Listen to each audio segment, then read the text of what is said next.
Tucked away in the northeast Glacial Lakes region of South Dakota is Fort Sisseton State Park. This fort once housed several hundred soldiers who were assigned to protect homesteaders and immigrants traveling westward to the goldfields of Idaho. Fort Sisseton's history really begins about in 1862. That was when there was the uprising in Minnesota referred to as the Minnesota Sioux Uprising. And after that conflict had ended, the people in Minnesota had asked the United States government to do something to help protect the frontier to ensure that the peace could be kept. The government responded, and in 1864, Fort Sisseton was built. It served its purpose very well because during the 25 years that the fort was in operation, there was no bloodshed here. The soldiers were never involved in any conflicts at all. There was not one shot fired in anger here at Fort Sisseton.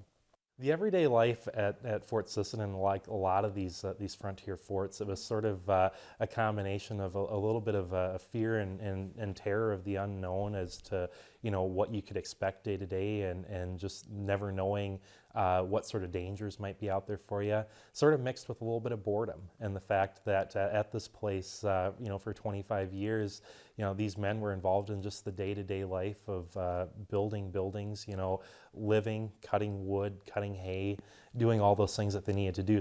Men at the fort lacked some of the basic comforts and sanitation routines we take for granted today. For a person in the year 2004, 2005 to walk into this barracks building in the 1800s would have been pretty remarkable to see just how it would have been rather dirty. The mattresses, hay, were stuffed with hay, and so with that you had the hay causing a lot of dust. Also would make a good habitat for bugs. Women played an important role at the fort as well. There were women out here at the fort. There were laundresses here. In order to be a laundress, a lady had to be married to one of the enlisted men, and they gave them a log cabin to live in, and she would get paid $1 a month for washing a soldier's clothes. So sometimes she could make about $30 a month. Her husband received $13 a month. They lived in an area called Suds Row on the south edge of the fort.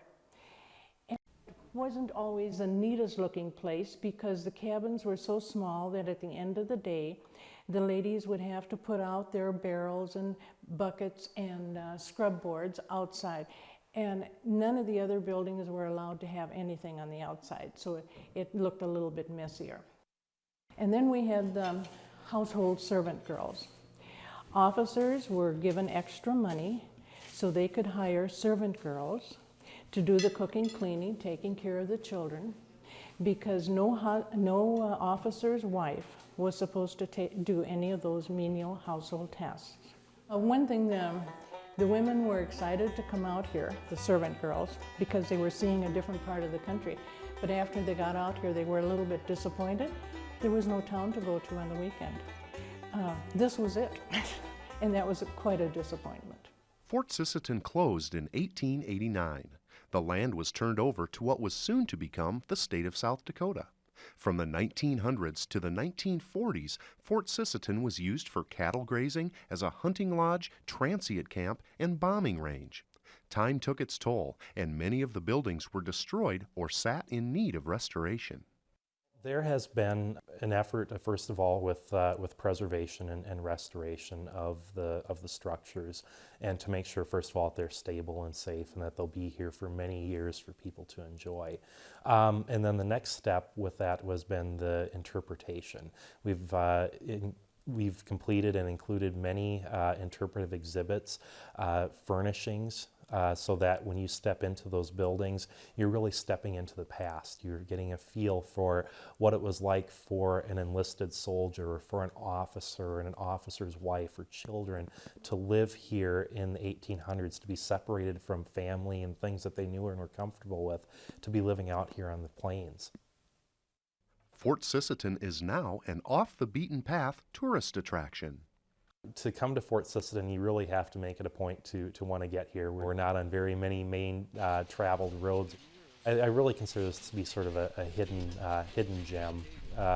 We're located in such a beautiful setting. It's so peaceful and quiet. It's a great place to come and to get away and to relax, and also to learn a little bit more about our history.